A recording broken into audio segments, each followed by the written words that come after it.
Bien, nuevamente, bienvenidos a nuestro segundo encuentro de nuestro curso de elaboración de tesis y documentos científicos con látex.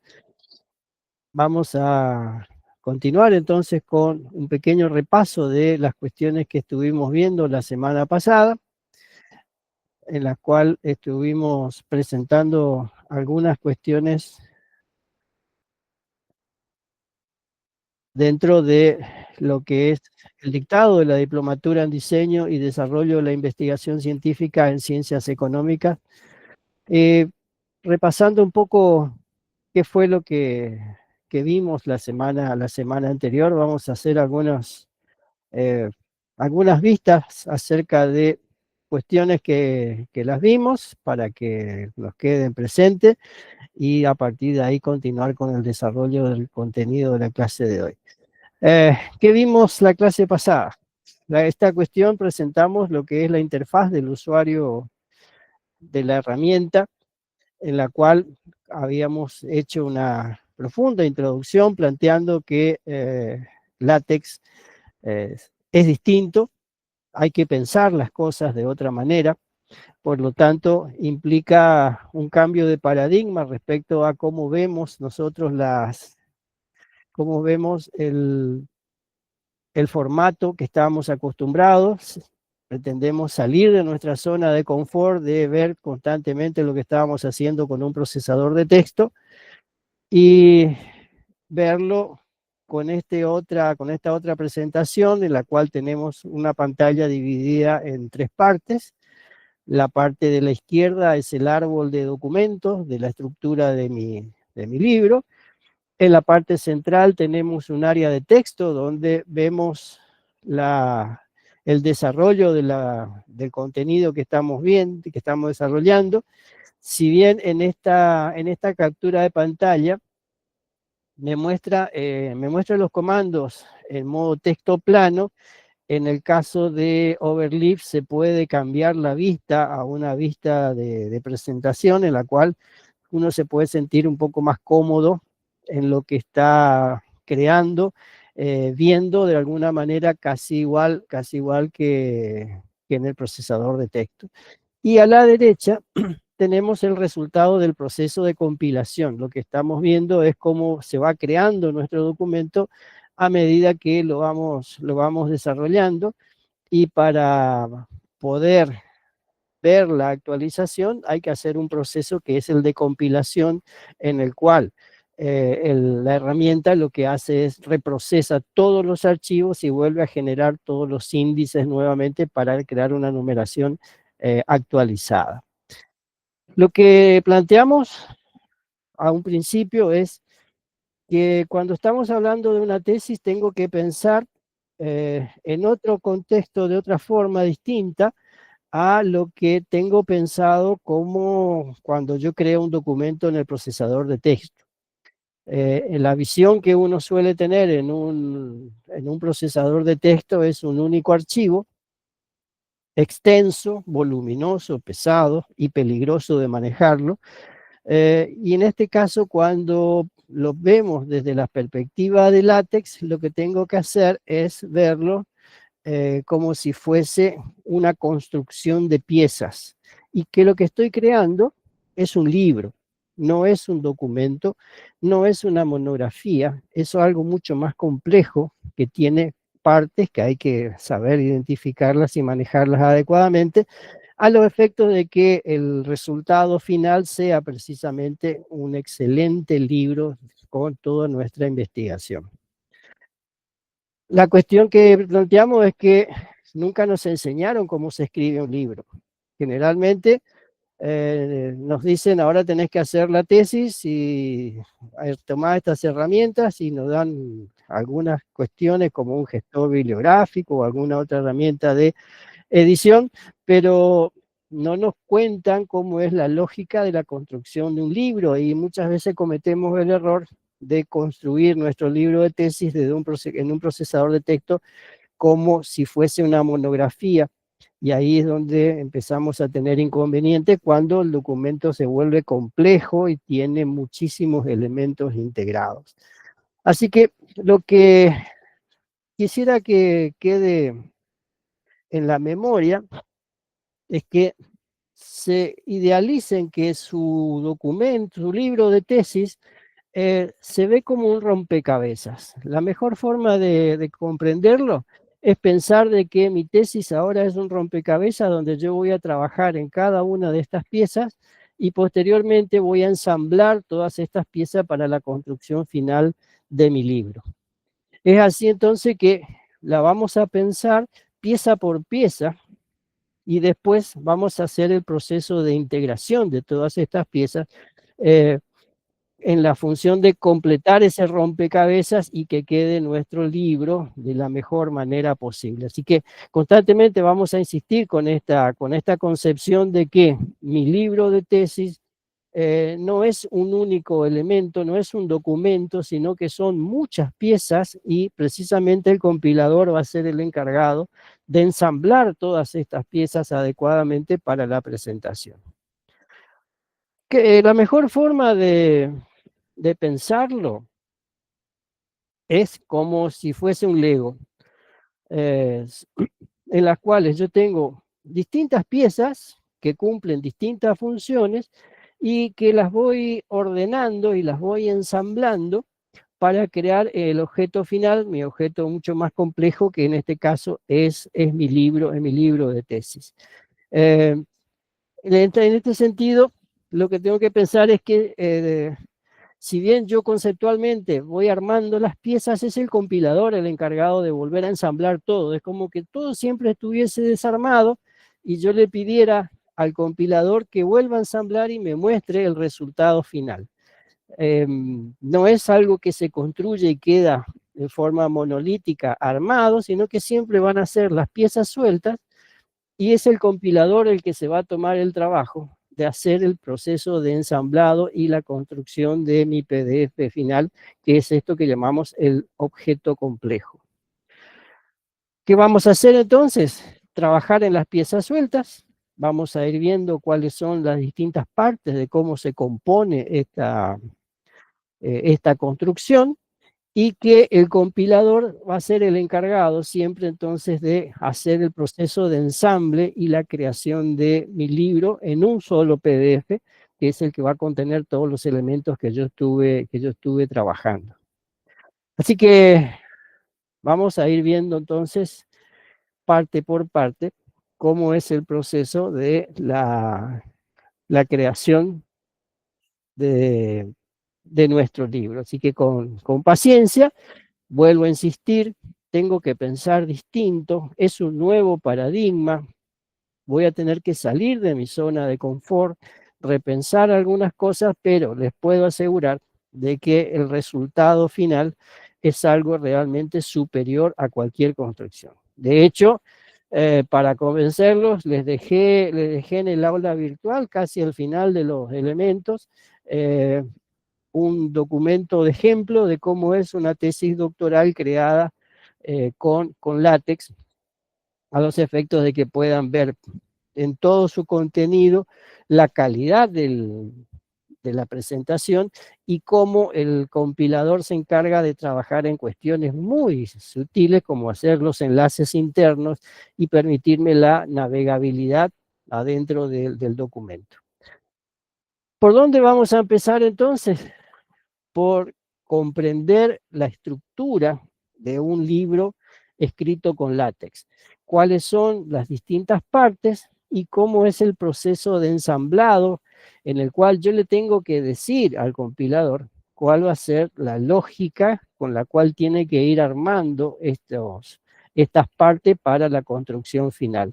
Entendamos que esa lógica de construcción va a ser una especie de receta, en otras palabras, en las cuales yo le voy a dar una serie de órdenes en forma secuencial y el compilador se va a encargar de ensamblar y trabajar con cada una de las partes. Creo que el concepto de la receta es la mejor manera de expresar de cómo el compilador se va a encargar de trabajar con esto, pero también lo tengo que pensar de que no es una única receta, sino que lo que tengo son distintas recetas para distintos procesos y hay una receta maestra, una receta general que es la que integra todo y va llamando a las distintas partes en los distintos momentos para la construcción de mi libro de tesis.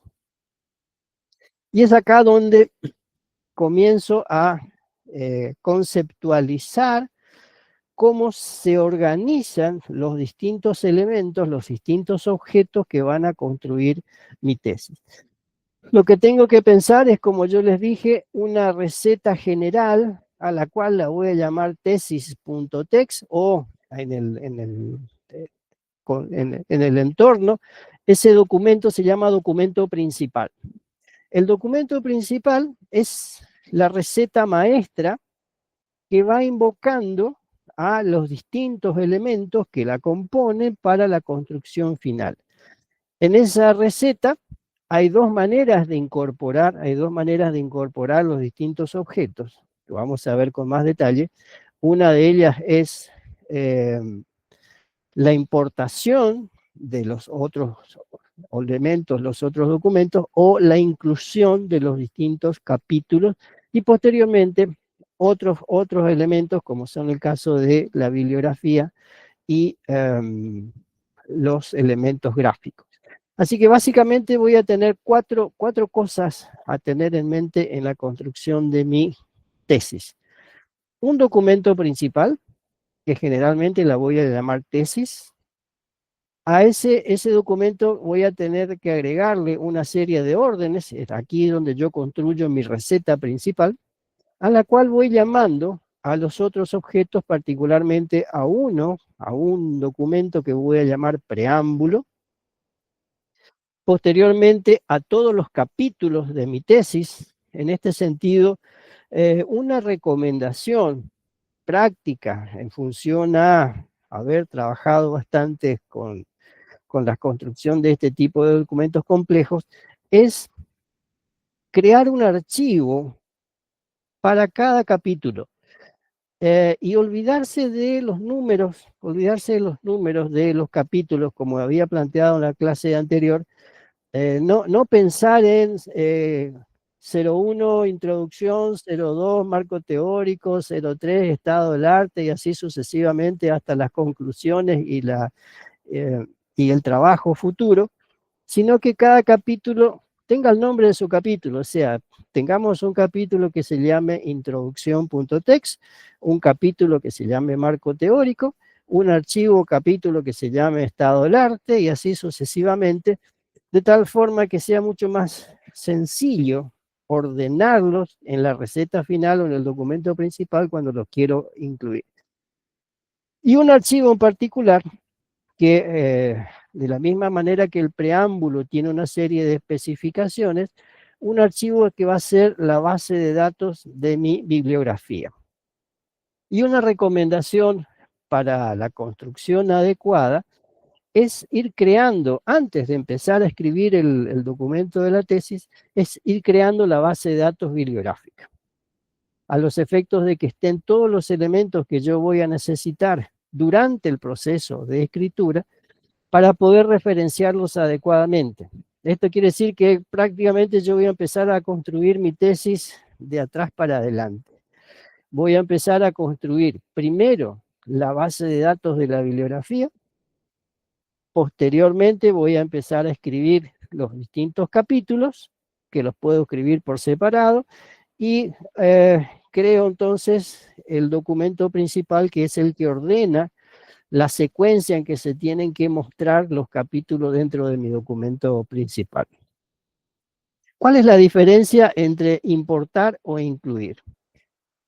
Tengo que mentalmente construir este diseño en el cual voy a tener 4 elementos distintos.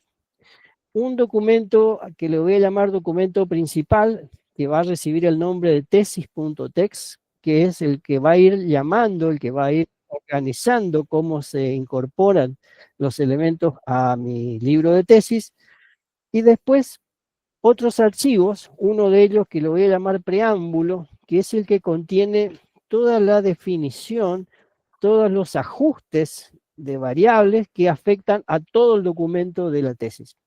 Generalmente este documento ya viene prearmado, es un documento bastante complejo y largo, en el cual no tengo mucho que tocar ahí, salvo que tenga que hacer algunos ajustes, por ejemplo, modificar los márgenes, la tipografía, la forma de los encabezados, etcétera, donde todo esto se define en este archivo, que es la construcción de cómo se va a ver el libro de tesis. Después, la recomendación es crear un archivo por cada capítulo y que ese nombre de archivo reciba el nombre del contenido del capítulo. Entonces, si tengo un capítulo de introducción, no llamarlo 01 introducción, sino que se llame simplemente introducción. Otro archivo que se llame marco teórico, otro archivo que se llame estado del arte, y así sucesivamente hasta los resultados y las conclusiones y el trabajo futuro. Y hablaba de tener un archivo que sea mi base de datos bibliográfica. Vamos a mostrar cómo se construye este archivo. Y es importante tenerlo presente, tenerlo armado antes de empezar a escribir los elementos que componen mi tesis, en el sentido que cuando yo necesite referenciar algunos de mis libros o algunos de los artículos, ya estén cargados en la base de datos al efecto que sea más fácil incorporarlos en el libro. Con estos 4 archivos, entonces, lo que voy a hacer es llamarlos desde el documento principal desde 2 maneras. Uno, importar, y el otro es incluir. Importar implica de que el documento al cual voy a invocar se carga tal cual como está y el compilador no hace nada ni antes ni después de su contenido, simplemente lo incorpora y ejecuta lo que dice ese archivo. Generalmente el archivo que se importa es el preámbulo. Pueden haber otras importaciones en el preámbulo, pero no se hace ninguna acción. Se puede anidar, eso quiere decir que un archivo que importa puede llamar a otro archivo que importa y así sucesivamente. Es raro ver esto, pero básicamente con respecto a las importaciones va a haber un solo archivo que vamos a importar que va a ser el preámbulo. Por otro lado, los demás archivos que forman parte de los capítulos de mi libro, los voy a invocar utilizando el comando de incluir. Esto tiene algo interesante porque cuando uno llama al comando de incluir, se ejecutan algunas cosas dentro del proceso de compilación a los efectos de que queden bien ordenados mi lectura. Una de ellas es que se fuerza que haya un salto de página antes y después de incluir el archivo. De tal manera de que queden bien ordenados los capítulos y no haya una continuidad lógica sin indicar de que hay un cambio de capítulo entre la finalización de uno y el comienzo del otro. Este comando no se puede anidar, quiere decir que un archivo no puede incluir a otro, un archivo incluido no puede llamar a otro, y no aparece en el preámbulo. Y es el comando que vamos a utilizar entonces para llamar a los capítulos que componen el documento principal. Otra de las cuestiones conceptuales que tenemos que tener presente es lo que denominamos los paquetes. ¿Qué son estos de los paquetes? Son una serie de comandos especializados que hacen una tarea que fueron desarrollados por otros programadores para facilitar la incorporación o el formateo o alguna acción dentro del compilador. Si recordamos lo que mencionamos la clase anterior, lo que había hecho Leslie Lamport en el sentido de facilitar la utilización de LaTeX, es precisamente algo parecido, crear una serie de metacomandos a los efectos de que con la simple invocación de ese comando se carga un archivo y ese archivo ejecuta algún tipo de configuración o algún tipo de acción o prepara para que mi documento pueda hacer alguna acción. De ahí esta imagen que representa acá donde están estos pequeños cubitos, que cada uno de estos cubos hace alguna acción determinada. Yo simplemente voy eligiendo los paquetes que voy a necesitar y los voy invocando, ya sea desde el preámbulo o ya sea desde el documento principal. Esto facilita muchísimo tener que eh, incorporar o preocuparme más por el contenido que por la estética, y los paquetes van a ser los encargados de ejecutar o formatear alguna acción dentro de mi documento. El paquete, entonces dijimos, es un código látex que lo que hace es añade funcionalidades a mi documento. Se suele encargar en el preámbulo. Esto quiere decir de que en el proceso inicial, porque el preámbulo es lo primero que se carga, donde se configura todo el documento, ya elijo todos los paquetes que voy a utilizar. Y acá quiero aclarar esta cuestión. Si bien hablamos de que hay que hacer configuraciones, les vamos a facilitar una plantilla de tesis donde ya están todos cargados los paquetes necesarios. Esto quiere decir de que no van a necesitar recurrir a buscar cuáles son los paquetes, porque prácticamente vamos a darle un edificio construido, y ustedes lo que van a tener que hacer es ponerle los muebles. Esa va a ser su tesis, y eventualmente pueden hacer alguna modificación sacándole algún capítulo, sacándole algún elemento a los efectos de lo que van a construir. Entonces sea mucho más fácil, y los paquetes entonces van a ser la construcción lógica de todo este edificio. La forma de invocar a los paquetes es entonces utilizando el comando usePackage. Siempre los comandos de LaTeX van a aparecer con una barra, y los argumentos encerrados, ya sea entre llaves o entre paréntesis. Esta es la sintaxis que vamos a ver constantemente dentro de las órdenes de este lenguaje. Ahora bien, cuando yo empiezo a construir el documento de mi tesis, tengo que pensar en esta estructura de este concepto de lo que es el anidamiento. De ahí esta imagen representativa de las muñecas mamuscas, donde yo voy teniendo un objeto dentro de otro objeto dentro de otro objeto, y es así como voy a percibir cómo el látex organiza mi documento principal en la construcción del libro que estoy armando. Y acá vamos a reconocer cuáles son los distintos objetos que se anidan dentro de mi libro de tesis. Y vamos a empezar entonces por las definiciones más generales y que van incluyendo cada una de ellas. El proceso o el nivel de anidamiento superior se denomina parte. En realidad, una parte simplemente lo que hace es divide mi documento en grandes secciones, y solamente agrega una separación general dentro del documento. Por ejemplo, una parte del documento podría ser la conceptualización, y dentro de esa conceptualización yo voy a agregar un montón de cosas. Otra parte podría ser la investigación. Estoy poniendo nombres al azar. Otra parte podría ser el tema de conclusiones, y la última parte sería lo que sea bibliografía. Una parte en sí mismo entonces no hace otra cosa que separa mi contenido en grandes bloques, no hace más que eso. Y lo interesante es que todo el proceso de la identificación y la numeración de estos niveles de anidamiento son manejados automáticamente por el compilador. El siguiente nivel de anidamiento es lo que llamamos los capítulos.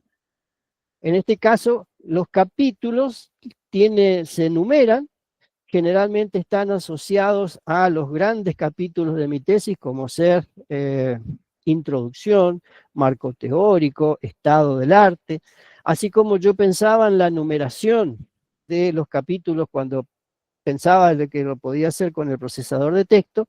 En este caso lo que voy a hacer es separar los capítulos, y precisamente estos son los distintos archivos que yo voy a ir creando con su correspondiente nombre para armar la lógica de mi tesis. Entonces voy a tener un archivo que se va a llamar introducción, y que va a estar identificado precisamente al comienzo por un comando de anidamiento que se llama capítulo. Lo importante es que este concepto de anidamiento es el que utiliza el compilador para la asignación de los números, de los capítulos y los distintos objetos que van a estar en los capítulos. Dentro de los capítulos, y en el siguiente nivel de anidamiento, voy a encontrar las secciones. Las secciones van a ser ahora las subdivisiones de los capítulos. En este caso sería, si yo tenía el capítulo 1, introducción, 1.1 sería algún con desarrollo, después tendría el 1.2. Acá quiero aclarar, olvídense de la numeración, esto es conceptual, simplemente porque la numeración va a ser manejada por el compilador. Si necesito desarrollar un poco más o desagrupar el contenido de las secciones, puedo recurrir a la subsección y a la subsección. Esto sería, si tenía el capítulo 1, 1.1 sería la sección, 1.1.1 la subsección y la 1.1.1.1 la subsección sería el cuarto nivel de desagregación. Y por último tengo los dos elementos que ya no se enumeran, como es el caso de los párrafos y el caso de los subpárrafos. Por lo general, en un documento de tesis, el nivel máximo de anidamiento probablemente lleguemos a la subsección. Tendría que tener algún desarrollo muy complejo para necesitar subdividir una subsección en distintas partes para llegar a expresarlo. Si bien es factible, no es habitual ver subsecciones dentro de un documento de tesis. Los comandos, entonces, para identificar dónde comienza uno de los anidamientos, es entonces, dentro del documento, que comienza con el begin document y tiene que terminar con un end document, las distintas niveles de anidamiento son parte. Fíjense que entre las llaves hay unos puntos suspensivos y es acá donde yo voy a colocar el nombre de este nivel de anidamiento. Si yo tuviese que crear distintas partes, crearía entonces una parte para la conceptualización, y acá escribiría conceptualización. Para ordenar los distintos capítulos, armaría entonces distintos archivos, un archivo por capítulo, y a este capítulo le llamaría, acá escribiría introducción, en el otro pondría marco teórico, en el otro pondría estado del arte, y así hasta las conclusiones. Dentro del archivo que forma parte de los capítulos, voy a tener entonces ahora los distintos niveles de anidamiento, como el caso de las secciones, las subsecciones y así como estuvimos viendo hasta los subpárrafos. Esto lo vamos a ir viendo a medida que veamos individualmente la construcción de mis documentos que forman parte de mi libro. Para entenderlo entonces de una forma un poco más gráfica, el agrupamiento general, esto sería todo mi documento, la parte más externa es todo el documento que contiene distintas partes, y dentro de las partes voy a tener capítulos, cada capítulo puede tener una sección, cada sección puede tener subsecciones, subsecciones y así hasta el nivel de subpárrafo. Vuelvo a recordar, es poco probable de que avancemos más allá de una subsección cuando estamos escribiendo nuestros documentos de tesis. Vamos a plantear ahora algunas cuestiones respecto a cómo mejoro la estética, o sea, cómo llevo al salón de belleza a mi libro de tesis. Algunas cuestiones a tener en cuenta que tienen que ver con el formato aplicado, ya sea a nivel de los caracteres del texto hasta el nivel más global, como es el caso de la estética de los encabezados y cómo se van a manejar los capítulos y cómo se va a identificar a las distintas niveles de anidamiento. Comenzando con algunos conceptos básicos que probablemente necesite aplicar directamente sobre el texto de alguno de los documentos que estoy seleccionando. eh, Tres atributos que se pueden aplicar a los textos es, por ejemplo, aplicar eh, la negrita, el texto en cursiva o en itálica o el texto en subrayado. Recordando que un comando en LaTeX siempre comienza con la barra, sigue con el comando que quiero ejecutar, y entre llaves, ¿a qué va a afectar, a qué afecta ese comando? Así que si quiero colocar texto en negrita para obtener este resultado, el texto va a ser text BF, o sea, bold font. Si quiero poner en cursiva, va a ser text italic font, y si quiero subrayar, va a ser underline. Ahora, yo no necesito estar recordando estos comandos. ¿Por qué? Porque la barra de herramientas tiene la opción de poder crear el anidamiento y aplicar la tipografía. Como pueden ver en esta imagen, en la barra de herramientas del editor de Overleaf, tienen la opción de crear las secciones, las subsecciones y hasta ahí está. Fíjense que no aparece aquí la opción de capítulo y parte porque eso afecta a los documentos. Yo dentro de un documento, directamente voy a arrancar con la definición de un capítulo y las partes los anidamientos van a arrancar desde los niveles de sección hacia adelante. Si quiero poner en negrita, lo que tengo que hacer es pinto o selecciono, como quieran llamarle, al texto que quiero afectar y simplemente pulso el carácter de la bold, la B larga de bold para que quede en negrita, y el compilador lo que va a hacer, el editor lo que va a hacer es va a ingresar este comando afectando el texto que yo indiqué. Así que de la misma manera, el tema de la itálica y el subrayado lo manejo directamente en la barra de menú y no me tengo que acordar de los comandos que afectarán a el texto. Por otro lado, si necesito eventualmente cambiar el tamaño de la tipografía por alguna cuestión, quiero afectar el texto que quede en un tamaño distinto, más allá de que el compilador tiene predefinidos los textos para los distintos niveles de anidamiento. Esto quiere decir que al capítulo le va a dar una forma, a la sección le va a dar un tamaño determinado y a las subsecciones y así sucesivamente. Que yo no tengo que preocuparme por los tamaños, de eso se va a encargar el compilador, pero si yo quiero forzar el tamaño de la tipografía en algún momento, puedo recurrir entonces a indicarle a través de estos comandos qué tan grande o tan pequeño quiero que sea la tipografía. ¿Dónde probablemente encuentre esto? Porque es poco habitual que yo fuerce el cambio del tamaño de tipografía. Eh, lo voy a encontrar, por ejemplo, en la carátula.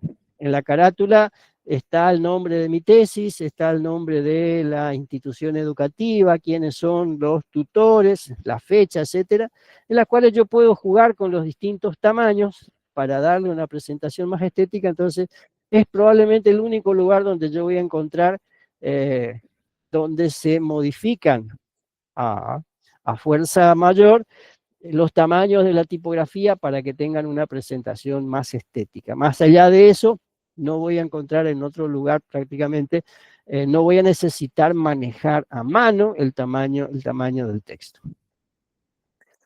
Y ahora empiezan algunas cuestiones que probablemente afecten a los que están interesados a desarrollar o tengan en algún momento que desarrollar fórmulas matemáticas, donde acá sale a la luz la potencia que tiene LaTeX en la construcción de tipografía de lo que tiene que ver con matemática, y es una de las razones por las cuales precisamente Donald Knuth creó LaTeX para tener una tipografía muy fina, está adecuada a la presentación matemática, y no a lo que hace el procesador de texto cuando yo le pido que haga algún tipo de desarrollo de fórmulas matemáticas.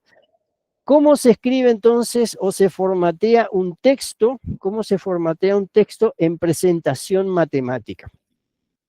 Primero y principal tengo que encerrar el texto que quiero que se formatee entre barra corchete y corchete barra. En este caso es el corchete de apertura y el corchete de cierre. O eventualmente puedo reemplazar esto por un símbolo pesos de principio y pesos final. Cuando el compilador se encuentre con esta orden, ya sea el barra corchete o el símbolo pesos, va a interpretar de que lo que sigue es una fórmula matemática, en este caso una ecuación, y automáticamente va a cambiar la tipografía a negrita, digo, a itálica. Independientemente del tipo de texto que yo haya seleccionado para mi documento, cuando el compilador se encuentra con esto, lo que va a hacer es automáticamente va a poner el texto en notación matemática. Si quiero poner un subíndice, lo que voy a poner va a ser el guión bajo, el guión de subrayado, y a continuación, entre llaves, el valor del subíndice. Acá lo que estoy poniendo es X y quiero que baje el número 1 más X y quiero que baje el número 2 igual a 0. Lo que voy a obtener entonces va a ser acá X sub 1 más X sub 2 igual a 0. Todo este proceso lo hace en forma automatizada. Es más, si yo estoy trabajando con ecuaciones, el compilador lo que me va a poder hacer es llevar un índice de ecuaciones y asignarle un número a cada una de estas ecuaciones para poder referenciarlas posteriormente. Si lo que quiero es levantar, poner un carácter de superíndice, comienzo nuevamente, comienzo y final con barra corchete, o pesos, pesos, y en este caso, en lugar de poner el guión bajo para poner que quiero crear un subíndice, voy a poner este carácter del sombrerito, y entre llaves el valor a la cual quiero elevar la potencia. En este caso, lo que estoy diciendo, quiero que el X esté elevado al cuadrado, la Y elevado al cuadrado, igual a R elevado al cuadrado, y el resultado va a ser este que está acá. Vuelvo a decir, siempre en tipografía de notación matemática. Y acá mezclo todo junto, mezclo super y subíndice juntos, esto se empieza a veces a complejizar, pero lo que estoy queriendo hacer acá, por ejemplo, X sub 1 más X sub 2 elevado todo al cuadrado. Entonces, esta paréntesis que está acá, es este que está acá, y este otro es el que cierra para elevar al cuadrado todo, y tengo sub 1 y sub 2. Y esto puedo seguir complejizando, y tampoco me tengo que preocupar demasiado por saber cómo escribir, porque vamos a ver más adelante que hay herramientas para generar ecuaciones directamente escribiéndolas a mano, y el sistema lo que hace es convierte y traduce el gráfico de la ecuación que estoy escribiendo a mano a la ecuación adecuada. En el caso de que necesito formatear ahora una ecuación más compleja, lo que tengo acá, fíjense, encerrado entre pesos, acá estoy diciendo que quiero notación de ecuación. Dentro del látex ya estoy diciendo, quiero la integral definida entre, y acá coloco guión bajo para que eleve el 0, y el mayor elevado al infinito. Entonces lo que tengo es la integral definida entre 0 e infinito de ¿quién? E elevado a la menos x al cuadrado. Fíjense que está e elevado a x elevado a. Entonces e eleva a la x y x al cuadrado.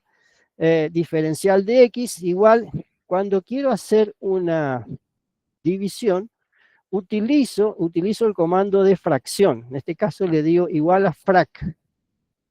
Y acá voy a separar los elementos con llaves.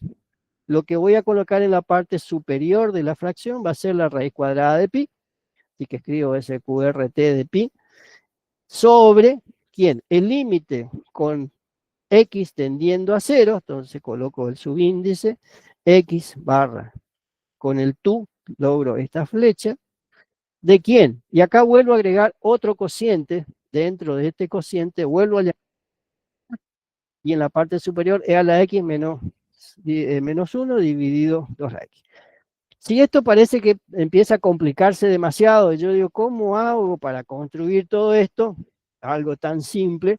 Me voy a esta página que está acá, webdemomyscript.com, y lo que hago en la pantalla, y en este caso esto que hice acá fue escribir la misma ecuación a mano con el mouse, con algo bastante difícil, bastante complicado para escribir con un mouse directamente, pero lo que hice fue, precisamente le dibujé la ecuación que quería obtener. Acá me muestra el resultado de lo que voy a decir, le digo que convierta, y acá está el código fuente en LaTeX, que lo único que tengo que hacer es copiar y pegar esto en mi documento.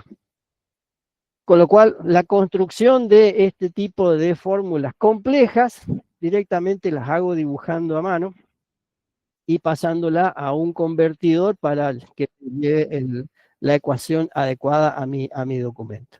También tengo otras herramientas para hacer cuestiones más simples, en las cuales yo escribiendo, voy escribiendo el resultado utilizando las distintas operaciones matemáticas, las voy invocando, y a medida que yo voy escribiendo acá, abajo voy obteniendo el resultado de la ecuación. En este caso, z elevado a la n va a ser igual a la raíz cúbica de x elevado a la n más y a la n, y acá vuelvo a decir, cuando quiero hacer un cociente, escribo frac y los dos argumentos encerrados entre llaves a sobre b, y cierro. Así que ni me tengo que preocupar por qué tan compleja pueda llegar a ser mi ecuación, simplemente la dibujo y después le pido que estas herramientas me den el código fuente adecuado para que aparezcan en mi documento. Ahora bien, el LaTeX, como es un lenguaje, requiere de algunos símbolos que sirven al compilador para interpretar algunas acciones, le indica algunas acciones al compilador. Por lo tanto, no puedo utilizar ciertos símbolos dentro de mi texto de documento porque el compilador lo va a interpretar como una orden. Por lo tanto, lo que tengo que hacer es que cuando yo necesite utilizar algunos de estos símbolos, tengo que recurrir a lo que se llame un carácter de escape. Y el carácter de escape es esta barra, la barra invertida, que es la misma que utilizo para los comandos. Entonces, si yo quiero poner el símbolo pesos, y acuérdense que el símbolo pesos sirve para indicarle al LaTeX que hay una ecuación, pero no es una ecuación, yo quiero que aparezca el símbolo pesos, le coloco el carácter de escape previo al símbolo, y eso va a hacer de que aparezca el símbolo y no se ejecute la orden en el compilador. De la misma manera, cuando quiero escribir un comentario, quiero comentar una línea, utilizo el símbolo de porcentaje. Significa que todo lo que siga después de ese símbolo se toma como un comentario dentro del compilador y no se ejecuta. Pero yo quiero que aparezca el porcentaje, y probablemente muchas veces cuando trabajo con representaciones numéricas o con tablas con números, voy a necesitar poner el símbolo de porcentaje. Por lo tanto, utilizo el símbolo de escape. Acuérdense también que el guión bajo indicaba para el subíndice. Entonces, si necesito un guión bajo, voy a poner el símbolo y las llaves, y así sucesivamente. Este símbolo de interrogación, que anteriormente yo requería de expresarlo a través de una secuencia de escape, actualmente yo no lo necesito más porque ya está incluido en el lenguaje. Así que puedo simplemente el símbolo y no voy a tener inconveniente. De hecho, si yo me olvido de poner el símbolo de escape, probablemente me va a dar un error en la compilación. El compilador va a entender de que estaba esperando una orden y la orden era otra cosa, no está adecuadamente, me va a dar un error y compilación y no me va a generar mi archivo del libro de tesis. Otra cuestión tiene que ver con las comillas. ¿Por qué? Porque las comillas también tienen significado dentro del compilador de tesis, de LaTeX. Y es muy común en el texto plano utilizar la misma comilla de apertura y cierre. Entonces, si yo utilizo estos caracteres de comillas simples, estas comillas simples, dentro de mi texto, es probable de que cuando se haga la compilación el texto aparezca mal formateado y no represente exactamente la palabra que yo quise entrecomillar. En LaTeX hay una comilla de apertura y hay una comilla de cierre. Y aparecen, fíjense, en este caso la comilla de apertura tiene las colitas para arriba y la comilla de cierre tiene las colitas para abajo. Si bien hay distintos formatos de comillas, nosotros utilizamos básicamente la comilla simple y la comilla doble. Hay otros formatos de comillas, pero no son parte del lenguaje español. ¿Cómo hago para poner estos dos caracteres? Bueno, o simplemente copio y pego comilla de apertura y comilla de cierre, o cuando estoy escribiendo el documento y quiero entrecomillar un texto, el ALGR de mi teclado, o sea, el llamado a la alternativa gráfica, ALGR con la tecla B larga, genera el carácter de abrir comillas. Y el ALGR más la letra N genera el carácter de cerrar comillas. De ahí a que cuando necesito entrecomillar, entonces me tengo que acordar de que en lugar de utilizar las comillas simples que me van a generar un error dentro del documento, tengo que recurrir a las comillas dobles. Una cuestión acá es qué pasa si yo ya escribí mucho de mi tesis y tengo una gran cantidad de comillas dentro de mi documento y a todas le puse comillas simples. Bueno, una solución es hacer un reemplazo global. El editor tiene la posibilidad de buscar todas las comillas simples, unas cosas comunes, por ejemplo, que me tocó hacer para solucionar este problema, es buscar todos los espacios en blanco y la comilla, que es la forma en que comienza, y todos esos reemplazarlo entonces por el espacio en blanco y la comilla de apertura. Y posteriormente todas las comillas simples con un espacio en blanco atrás, reemplazarlo por la comilla de cierre y el espacio en blanco atrás. Con eso, aplicado a todos los documentos, solucionaría el problema del encomillado.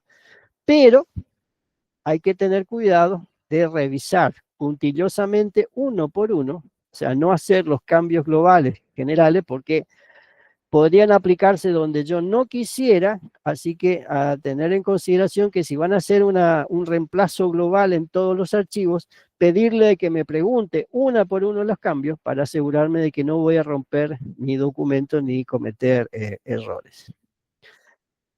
Ahora bien, una de las herramientas, una de las facilidades que tiene este lenguaje es crear entornos. Un entorno es una sección dentro de mi documento, es una especie de bloque, sobre el cual se van a aplicar algún tipo de regla. Esas reglas pueden ser tipográficas o también pueden ser algunas cuestiones como, por ejemplo, la construcción de las ecuaciones o la construcción de algoritmos o tablas, etcétera, etcétera, con lo cual entonces, para cada necesidad yo voy a tener un entorno específico. Particularmente, el entorno principal de todo mi archivo, mi proyecto de tesis va a ser el documento. Entonces yo tengo que indicarle dónde comienza y dónde termina el documento de LaTeX. Vamos a ver esto porque yo necesito separar lo que es el preámbulo de lo que es el documento. Y acá vamos a utilizar esto, el begin document y el end document. Y dentro de todo esto va a estar mi proyecto de tesis. Algunos entornos que vamos a ver, por ejemplo, es la creación de el resumen. Normalmente en las publicaciones científicas, particularmente los papers o los documentos académicos a las revistas, el resumen tiene una tipografía menor, tiene un margen derecho-izquierdo de otro tamaño, por lo tanto, muchas plantillas contienen ya la definición de lo que es el entorno abstract para escribir el resumen. Por lo tanto, ni me tengo que preocupar por ni el tamaño de la tipografía, ni cómo está formado, simplemente dentro del entorno resumen o abstract, yo escribo el texto de mi documento. Y vamos a ver algunos de estos otros elementos de entorno. Por ejemplo, necesito crear una lista numerada donde le coloque un número 1, 2, 3 y así sucesivamente a los distintos párrafos. En este caso, el entorno va a ser enumerate. Tiene que tener un begin y tiene que tener un end con el mismo nombre y todo lo que esté adentro va a ser un ítem. Cada párrafo va a ser un ítem. Cuando yo compilo, lo que voy a obtener entonces va a ser un número para cada párrafo dentro del bloque o dentro de lo que es el entorno enumerar. Tampoco necesito acordarme de todo esto porque la barra de herramientas tiene esta opción. O sea, yo lo que necesito, si quisiera tener una lista numerada de distintos párrafos, pinto todos los párrafos, me voy a la barra de herramientas y le digo, haceme una lista numerada con esto, de la misma manera que lo haría con el procesador de texto. Si lo que quiero es una lista con viñetas no numeradas, entonces para el mismo texto, para la misma opción, yo lo único que cambié en el entorno fue el entorno itemize. Y aquí lo que voy a obtener va a ser una serie de viñetas. Y es más, yo puedo poner un entorno dentro de otro entorno. Por ejemplo, puedo poner un begin itemize y después dentro de un ítem volver a abrir otro entorno itemize y así sucesivamente puedo tener listas numeradas con viñetas, etcétera, creando un nivel de anidamiento y ese nivel de anidamiento lo va a generar el compilador automáticamente. Para no tener que escribir todo esto, simplemente pinto los 3 párrafos en mi documento y selecciono la opción de esta lista con viñetas o el bullet list dentro de los elementos. ¿Cómo hago para escribir una ecuación? La misma ecuación que utilizamos hoy, pero a diferencia de poner el símbolo pesos al principio o al final, indicándole que me escriba con notación matemática, si yo encierro la definición de la ecuación dentro de un entorno equation, en este caso hago un begin equation y un end equation y escribo acá la definición de la ecuación, lo que va a hacer el compilador es generar un índice y me va a colocar el número de la ecuación automáticamente aquí al lado. De tal manera que cuando yo imprima o genere mi PDF, cada una de estas ecuaciones va a estar numerada secuencialmente. Es más, además, le puedo dar nombre a esta ecuación para poder referenciarla más tarde. Y ese nombre a los distintos objetos se lo voy a dar con la etiqueta label. Entonces, si yo quiero que esta ecuación se llame límite, y la voy a llamar después, la voy a referenciar después de alguna manera, lo que voy a escribir entonces es barra label, ponerle una etiqueta, y lo que yo escribo acá queda a criterio de quien está escribiendo. En este caso, se suele utilizar, no es obligación, utilizar algunos caracteres para indicar qué estoy etiquetando, en este caso una ecuación, y le digo eq, y se va a llamar límite. O sea, todo esto va a ser parte del nombre de esta ecuación. Entonces, si yo en algún momento necesito referenciar a esto, voy a decir, como dice la ecuación límite que está en la página tal del capítulo tal, entonces ni siquiera me preocupo por saber dónde está ni qué número tiene, porque eso lo va a resolver el compilador cuando está creando el documento. Yo simplemente llamo a las cosas por su nombre y el compilador se va a encargar de ponerle el número que le corresponde. Algunas otras cuestiones respecto a el texto, en este caso aplicado a los párrafos. Si quiero centrar el texto en la página o en la columna, lo que voy a utilizar entonces va a ser el entorno center y voy a colocar el begin center y al final el end center y todo lo que yo escriba aquí adentro, va a aparecer centrado en el documento. De la misma manera tengo en la barra de herramientas la opción de hacerlo de forma gráfica. Y acá me detengo un segundito. ¿Por qué? ¿Y por qué la imagen que está acá? Una de las cosas más horribles dentro de LaTeX es la creación de tablas y matrices. En principio, porque visualmente no las puedo interpretar, y probablemente tenga que hacer una construcción mental de cómo se arma la tabla. Por lo tanto, armar una tabla a mano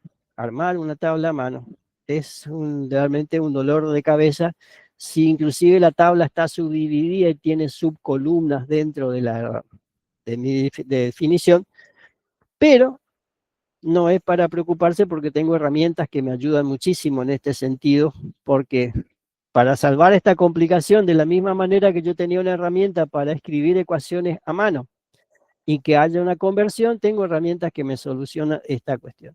Algo tan simple como hacer una tabla, 3 filas, 3 columnas.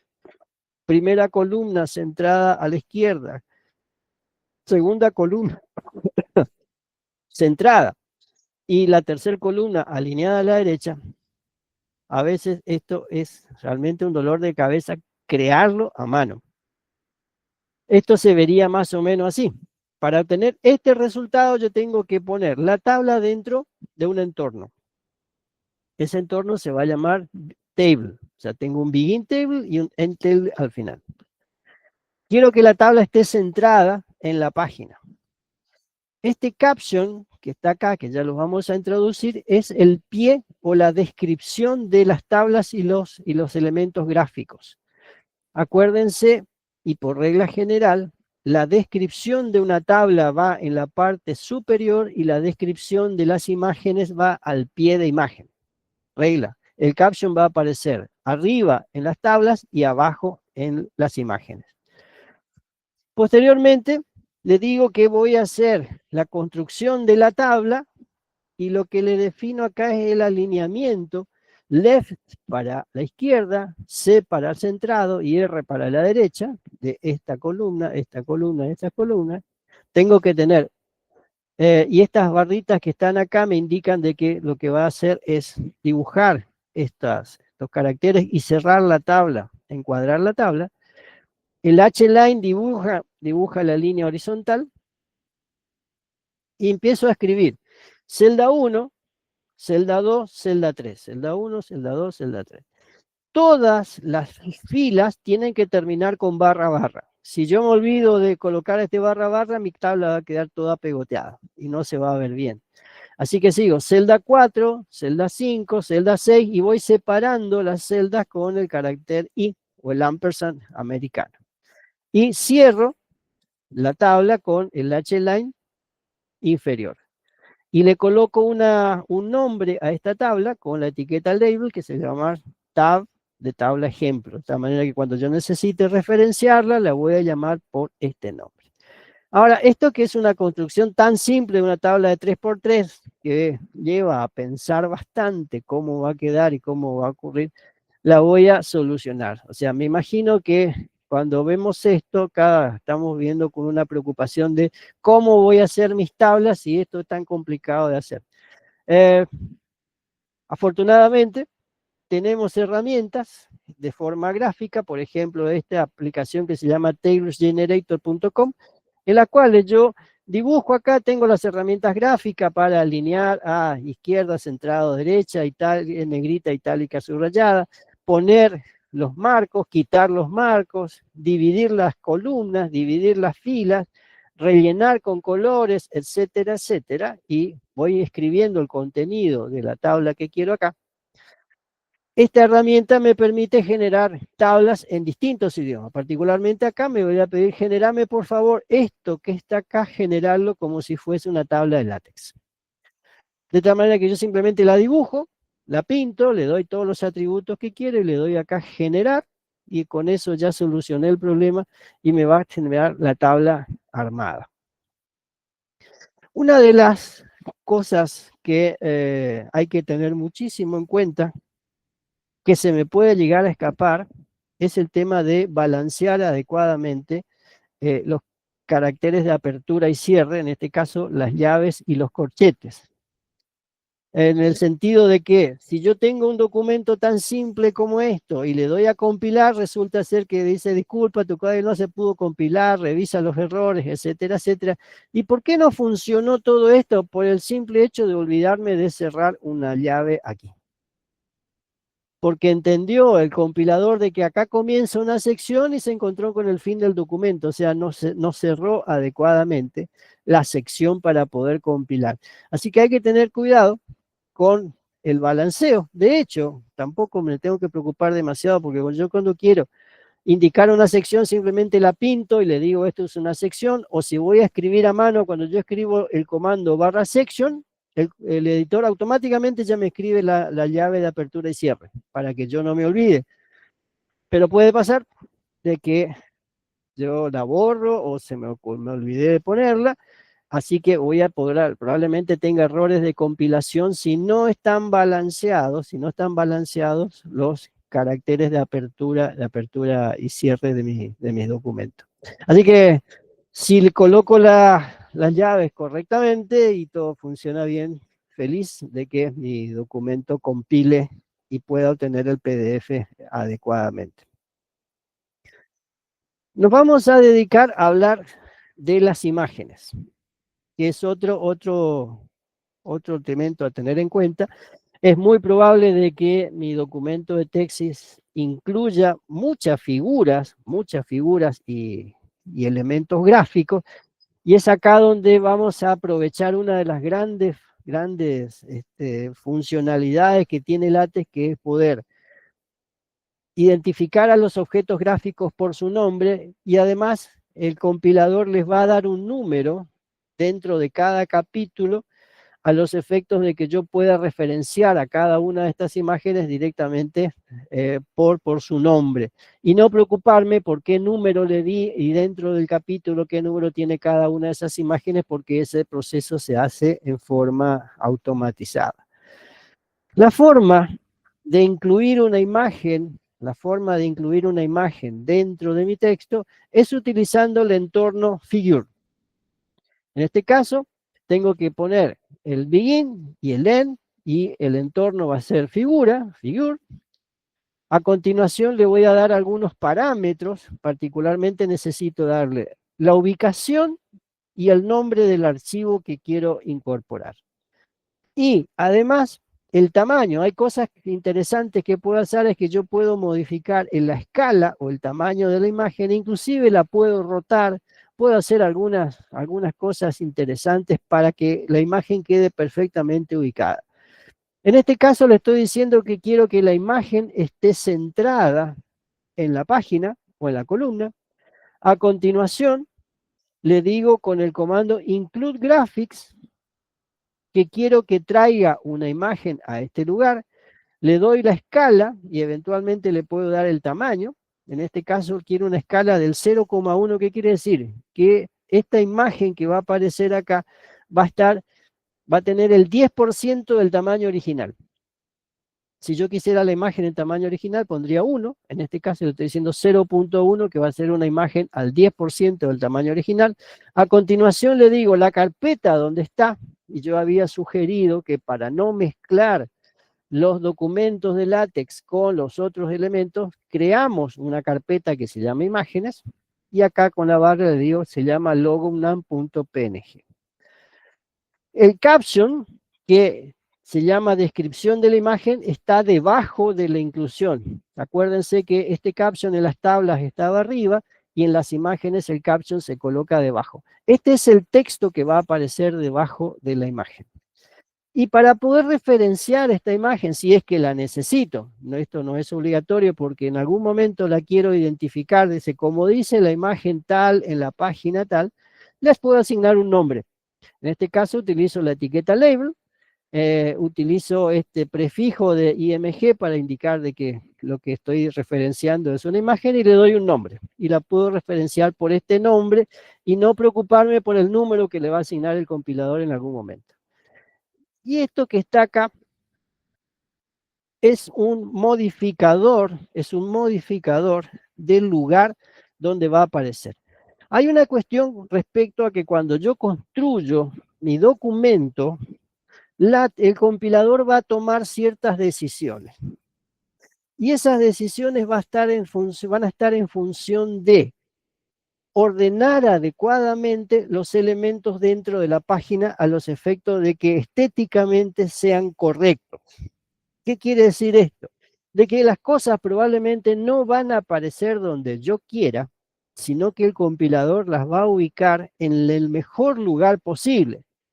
Esto es, yo quiero que incluir una imagen y si yo no indico nada respecto al lugar donde quiero que aparezca esta imagen, probablemente por el diseño que tiene mi página, esa imagen probablemente aparezca 3 páginas después. Y me rompió la lógica de que yo estoy haciendo un texto descriptivo y la imagen que está asociada puede que aparezca 3 páginas más adelante, con lo cual complica la lectura. ¿Pero por qué lo hace? Porque el compilador va a buscar el mejor lugar posible para colocar la imagen para mantener la estética. Pero si a mí no me gusta el lugar que eligió el compilador, le puedo forzar a que utilice una ubicación de estos elementos que se llaman flotantes, y se llaman flotantes precisamente porque pueden ir a parar al mejor lugar posible. Yo le quiero decir de que no respete las reglas del diseño flotante y coloque donde yo quiera.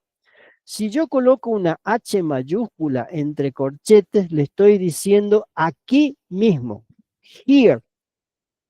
Entonces yo puedo tener un texto y cuando pongo la H, la imagen va a aparecer exactamente en el lugar que yo le forcé. Ahora, tengo que tener en cuenta de que al hacer esto yo estoy rompiendo la lógica del diseño ordenado de látex. Y puede pasar de que mi imagen se salga de los márgenes, se pase por debajo, que no quede adecuadamente porque yo le estoy forzando. Así que tengo que tener cuidado cuando yo le indico y voy a romper el objeto flotante. Si yo quiero que una imagen aparezca exactamente donde yo quiero, pongo una H mayúscula. O si coloco una H minúscula, más o menos lo más cerca posible del texto que está indicado en que yo estoy desarrollando. Y las otras opciones son la T, la B y la P, donde la T le indica de que esa imagen tiene que aparecer en el top de la página, en la parte superior de la página, el B en el bottom o en la parte inferior de la página, y si pongo una P va a mandar todas las imágenes a una página solamente dedicada a las imágenes. Y esto generalmente se utiliza, por ejemplo, en las tesis que obligan a tener el formato APA7, en el cual en el formato APA7 todos los elementos gráficos van en una página separada. Entonces yo le indica que esta imagen tiene que ir a esa página.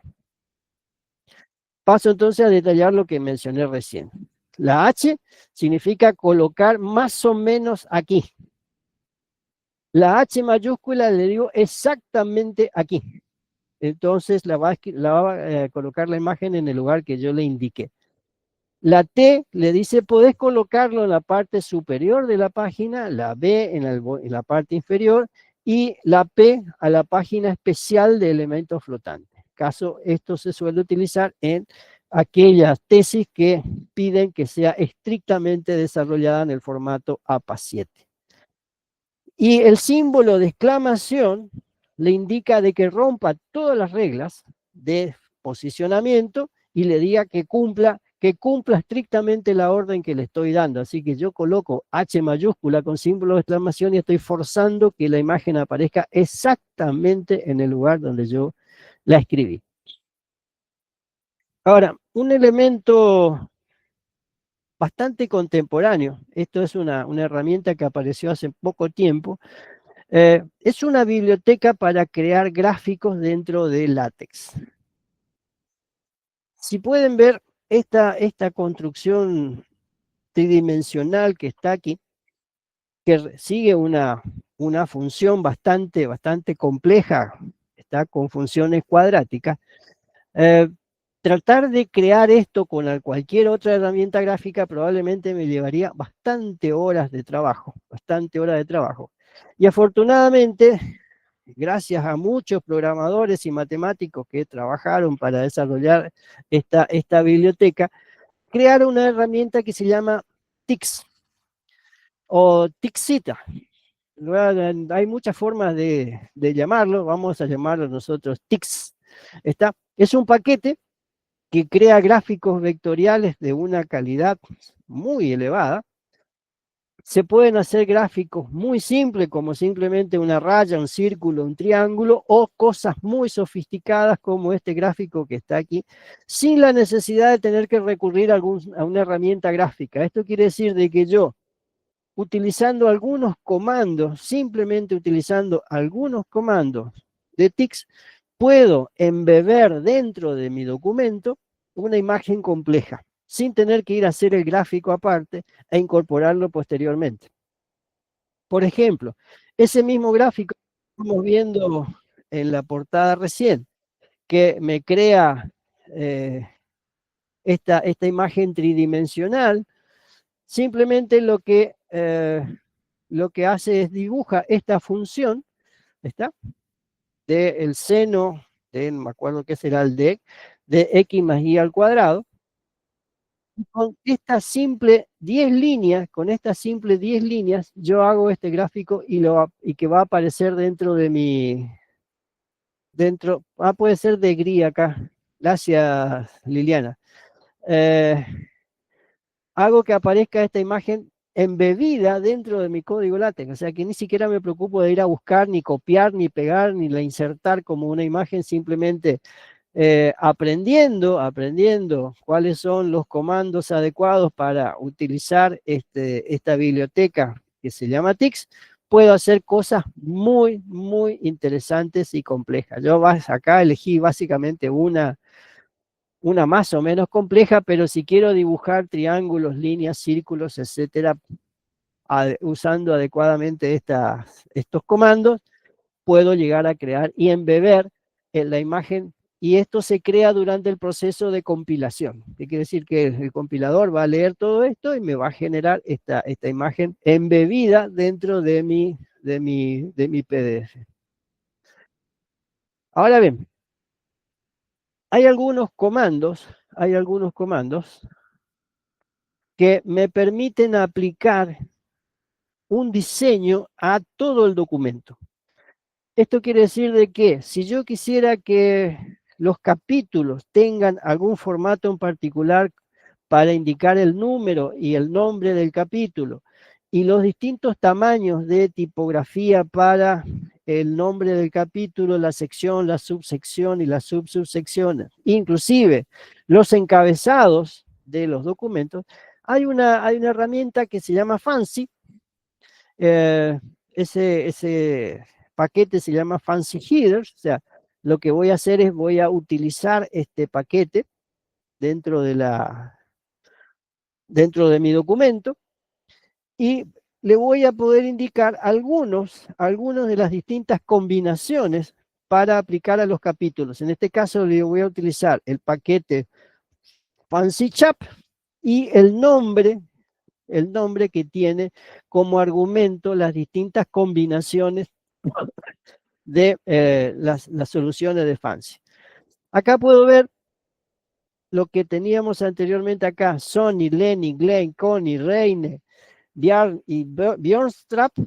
¿Cómo quedan los capítulos cuando yo elijo uno de estos? Por ejemplo, si yo utilizo el estilo Sony, el encabezado de cada capítulo me va a escribir arriba capítulo 1 y el texto, el nombre del capítulo. O sea, acá aparecería introducción, por ejemplo. Si utilizo el estilo Glenn, en este caso me va a generar un cuadro, el nombre del capítulo va a aparecer capítulo 1. Este número, acuérdense, yo no lo tengo que manejar, yo lo que tengo que preocuparme es por el nombre del capítulo. Este número se va a generar automáticamente durante el proceso de compilación. O si utilizo el estilo Reine, entonces me va a poner el texto capítulo, el número que corresponde y el nombre del capítulo. Acá aparecería introducción. O el estilo Lenny, el estilo Connie, el estilo Bjarn y el estilo Björnstrap. Yo elegiré cuál de estos formatos estéticos voy a utilizar, cuál de los formatos estéticos voy a utilizar para mi documento. Por lo general, yo suelo utilizar el estilo Glenn o el estilo Lenny, pero esto queda a criterio de cada uno de cómo quiere que se vea su documento. Fíjense que inclusive cambia la tipografía, cambia el tamaño de las letras y la tipografía que utiliza para el diseño de los capítulos. ¿Alguien sabe guaraní?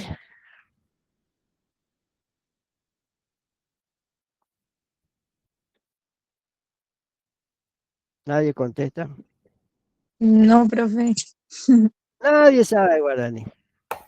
Mi abuela hablaba Básicamente, guaraní, pero yo no hablaba, aprendí. está, bueno, Quiroga, básicamente, ah, son las únicas palabras que conozco. Baepi con el aporte es una forma tradicional de saludar diciéndole hola, ¿cómo estás? Básicamente esta cuestión. A qué viene esta opción, este tema que vamos a hablar aquí?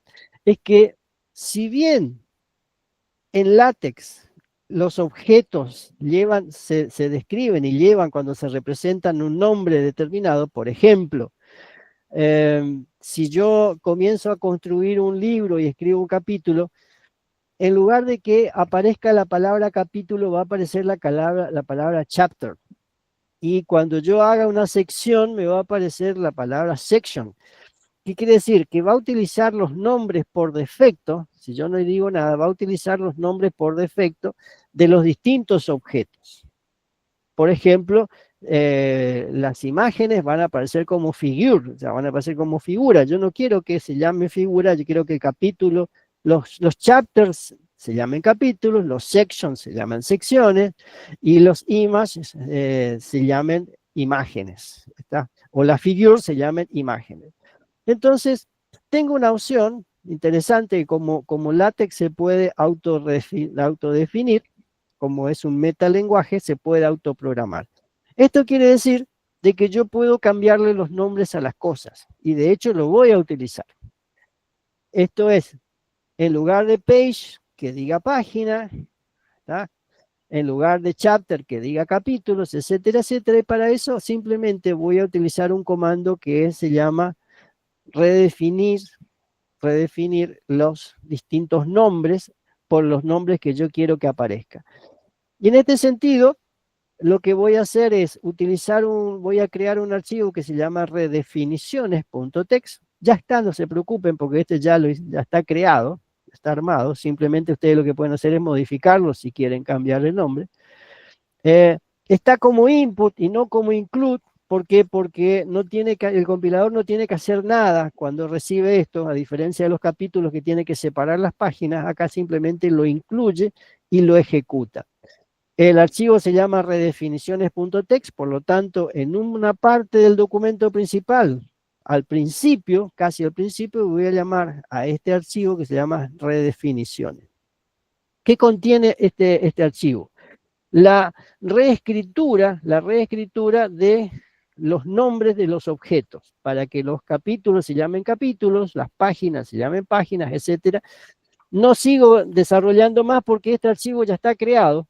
Lo único que van a hacer es, si necesitan cambiar algo, lo pueden ir a buscar y donde encuentren la palabra que quieren que aparezca, simplemente la cambian. Y me voy a tomar a este tema de la bibliografía porque es acá donde tenemos que prestar atención en algunas cuestiones de cómo voy a manejar la bibliografía. Yo les había sugerido como recomendación que antes de empezar a escribir su tesis, su documento, hagan una recopilación de todo el material que van a utilizar y armen una base de datos. Y ahora vamos a pensar a ver cómo funciona esta cuestión.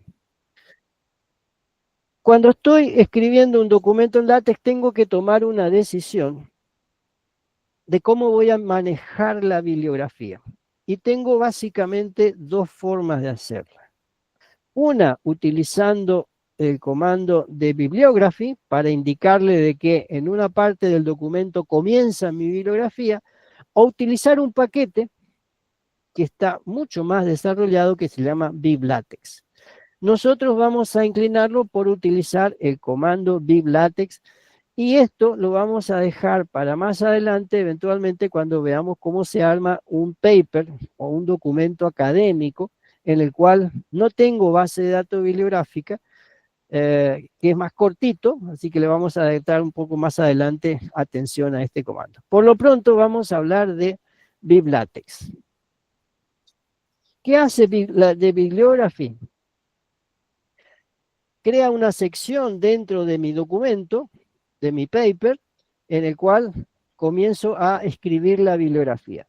El problema que tiene es que no se puede reutilizar. El formateo hay que dárselo a mano. Esto quiere decir de que si yo me cambian el formato de APA 7 a IEEE o algún otro formato autoriaño, el formateo tengo que hacerlo a mano en cada una de las entradas bibliográficas, lo cual es bastante engorroso hacer ese. Y solamente es útil si yo tengo muy pocas referencias, estamos hablando de 10 referencias dentro de un documento, con lo cual es manejable el trabajo que conlleva ordenar la bibliografía en esa publicación. La otra opción, antes de pasar a esta opción, ¿cómo se utiliza esto dentro de mi documento en LaTeX? Al final del documento, antes de que termine el end document, voy a crear una sección con el entorno bibliography, de bibliography. En este caso comienzo el begin de bibliography y tengo que tener el end. En este caso le voy a decir de que la bibliografía va a estar numerada y voy a utilizar un carácter numérico para identificarlo. Y acá tengo que crear una entrada para cada uno de los elementos bibliográficos con el elemento bibitem. Bibitem, la clave con la cual yo voy a identificar a esta bibliografía dentro de mi documento. Y a continuación la descripción. El autor, está el título, en este caso el título escrito en itálicas, y bueno, la editorial y el año de la publicación. Si tengo que cambiar el formato, en este caso tengo que cambiar el formato de las itálicas a poner en el autor o en la editorial, tengo que hacer todo este trabajo a mano, lo cual bastante engorroso y no recomendable. La otra opción es utilizar el paquete biblatex o bibtex. El paquete se llama biblatex y la forma de ordenar los elementos en esta base de datos es bibtex. Ese documento está fuera, la bibliografía se escribe afuera del documento principal en una base de datos de textos. Es útil si tengo muchas referencias, de hecho puedo tener una única base de datos con miles de referencias cargadas adentro de ese archivo. Es totalmente reutilizable, esto quiere decir que puedo utilizar el mismo archivo en distintos proyectos, simplemente voy a citar los elementos que son parte de la base de datos. El formateo es automático y ahora les voy a mostrar cómo funciona y cuál es la ventaja de esto. Y los gestores bibliográficos como ser Zotero, Mendeley o JustRef pueden generar esta base de datos bibliográfica en formato BibTeX. Como les dije, primero creo la base de datos bibliográfica y cuando estoy escribiendo mi documento y necesito citar a algún autor, tengo 3 formas de hacerla. Una es utilizar el comando cite y coloco la clave. Cuando hablé de la clave, estaba hablando de esto que está acá, que es un identificador único de cada una de las entradas en mi bibliografía. Recomendación para las claves: utilizar el apellido del primer autor, solamente el apellido del primer autor y el año de la publicación. O puedo utilizar el comando textcite y la clave, o el comando parentcite para la clave que va a estar encerrado entre paréntesis. Este simbolito que aparece adelante, que es la vírgula, obliga a que se muestre un carácter espaciado en blanco antes de la referencia de la cita. ¿Y por qué aparece esto acá? porque el compilador va a ignorar absolutamente todos los espacios en blanco que yo coloque entre las palabras. O sea que si yo separo palabras con espacio en blanco durante el proceso de compilación, lo va a ignorar a todos. Esto implica que si yo quiero que aparezca un espacio antes de la referencia de la cita, coloco este simbolito, la vírgula, lo que llama el palito de la ñ, de tal manera de que siempre va a haber un espacio delante de la definición. ¿Cómo se ve cada uno de estos elementos? Cuando yo utilizo cite, por ejemplo, utilicé acá en este caso la clave CNUT, dependiendo del formato que yo le indiqué al Big LaTeX, va a aparecer el autor y el año. O eventualmente el número, entre corchetes, el número en que aparece secuencialmente la referencia bibliográfica en mi archivo. Esto quiere decir de que la bibliografía se va a ordenar, ya sea por autor, ya sea por año, etcétera, etcétera, y en la bibliografía aparece un número. Esta nomenclatura generalmente se utiliza en documentos técnicos. En los documentos de las ciencias sociales y matemáticas y en económicas se suele utilizar este formato de autor y año entre paréntesis. Si yo utilizo el comando TextCite, lo que hace es coloca el nombre del autor y el año solamente entre paréntesis. Esto es útil, por ejemplo, cuando yo comienzo una frase y quiero citar. Entonces puedo decir, como decía, y acá coloco TextCite Knut, etcétera, etcétera, etcétera, y esto suele aparecer entonces al principio. O cuando yo cierro un texto con la referencia bibliográfica, coloco el parent site. En este caso es el equivalente al site, está casi la misma función, pero suele ocurrir utilizar text site y parent site dependiendo de dónde quiero citar. Si voy a citar al comienzo y mencionar al autor, utilizo entonces text site. Y si voy a citar al final como cierre del párrafo, utilizo parent site. El compilador automáticamente me va a generar un hipervínculo donde está el año, me va a generar un hipervínculo dentro del PDF que apunta a la bibliografía. De tal manera que si yo quiero consultar cuál es la bibliografía y estoy mirando el PDF, hago clic acá y voy a ir al documento, a la referencia bibliográfica en el final de mi libro. Algunas cosas mágicas que hace Big LaTeX y por qué se recomienda tanto. Para poder obtener entonces y crear mi archivo bibliografía.bib, en este caso fíjense no le llamamos text, le llamamos bib para separar, para que se sepa de que este es el archivo de la bibliografía y no es un documento de LaTeX, le ponemos la extensión .bib. En la mayoría de los sistemas de base de datos bibliográficas, en este caso lo que yo hice fue busqué un libro en Google Scholar. El libro se llama El principio de la mecánica cuántica, de Dirac, me dice el libro, etcétera, etcétera, pero fíjense que tiene un ítem que dice citar. Así que me voy, digo, yo quiero que me des la entrada para mi base de datos bibliográfica, hago clic acá, y me pregunta, ¿cómo querés citar? Si querés citar en APA, se hace así. Fíjense que va el autor y el nombre del documento en itálicas.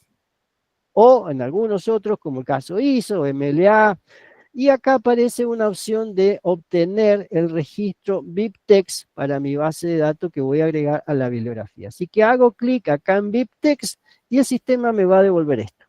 ¿Qué es esto? Lo que tengo que copiar y pegar en mi base de datos bibliográfica. La entrada me dice, esto es un libro, el autor es Dirac, ¿tá? Es el primer autor siempre del año, y todos los elementos que forman parte del registro, las formas que forman parte del registro. Por ejemplo, el título. En este caso el título me lo puso entre llaves, pero también se puede cerrar entre comillas.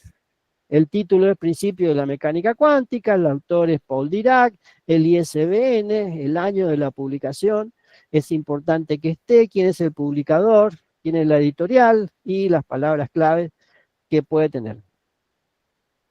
En este otro caso tengo otra forma en que puedo obtener este otro libro, el caso de Borbón. Eh, están encerrados entre comillas y se pueden combinar porque esto es independiente. Lo que sí tiene que haber una coma en cada uno de los elementos, menos en el último. Esta es una cuestión a tener en consideración. Por eso es útil copiar y pegar las referencias bibliográficas y no escribirlas a mano para no olvidarme de poner las comas adecuadamente.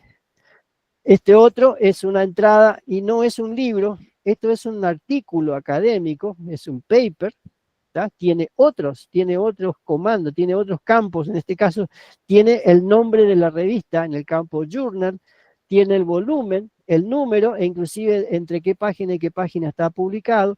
Y algo muy interesante, si es que tiene un DOI, que es un identificador digital de objeto.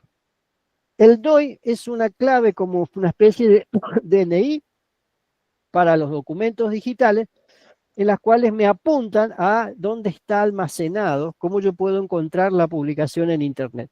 Y el compilador me va a generar esto como un hipervínculo dentro de mi registro bibliográfico. ¿Cómo puedo hacer para generar?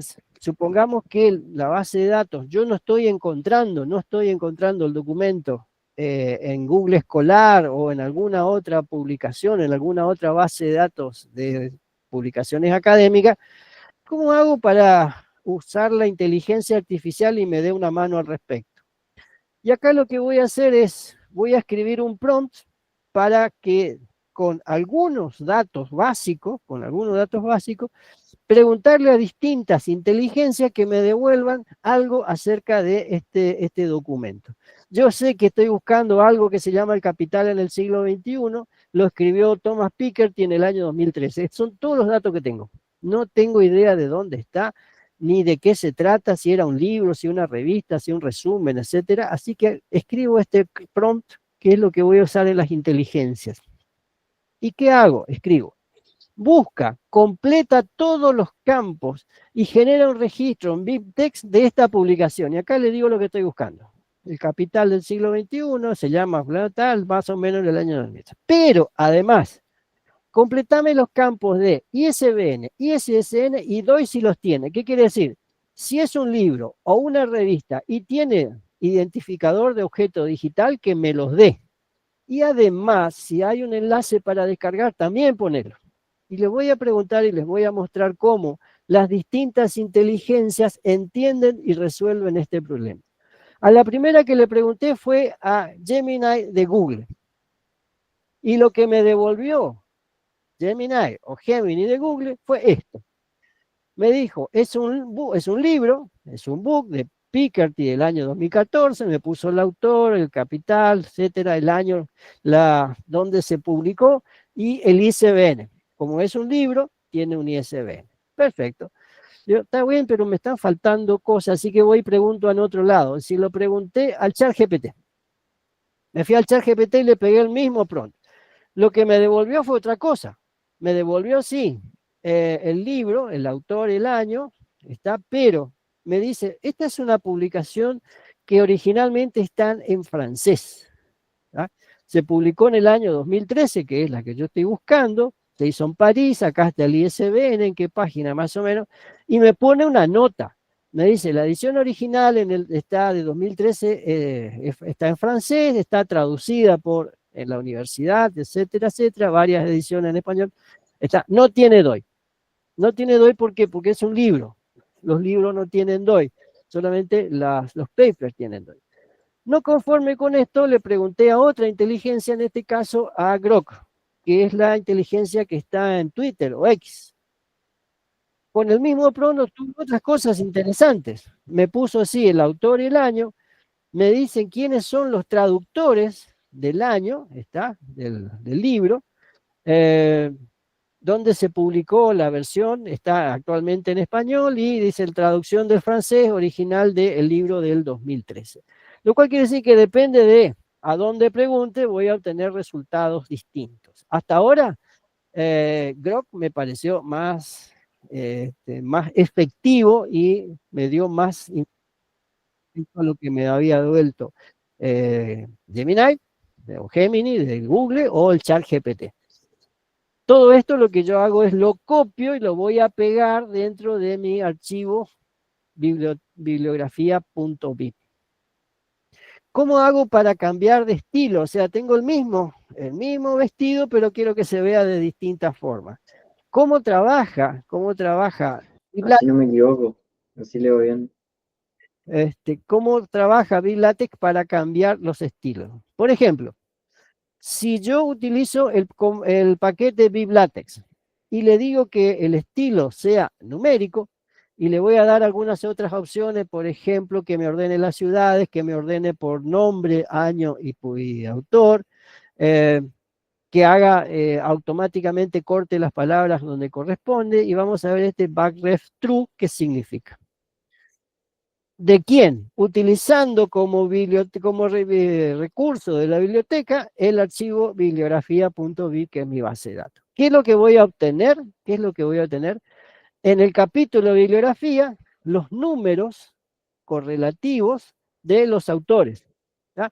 En este caso, como estoy pidiendo solamente el formato numérico, voy a poner el autor, el nombre de la publicación en itálica y el resto en letras comunes. Ahora, como yo le puse el backref true, me agrega algo que dice, véase la página 34. ¿Qué quiere decir? Que en la página 34 de mi documento, de mi libro de tesis, está la referencia. De tal manera que si yo hago clic cuando estoy leyendo y vengo a parar acá, de aquí puedo volver al lugar de donde yo partí para seguir leyendo.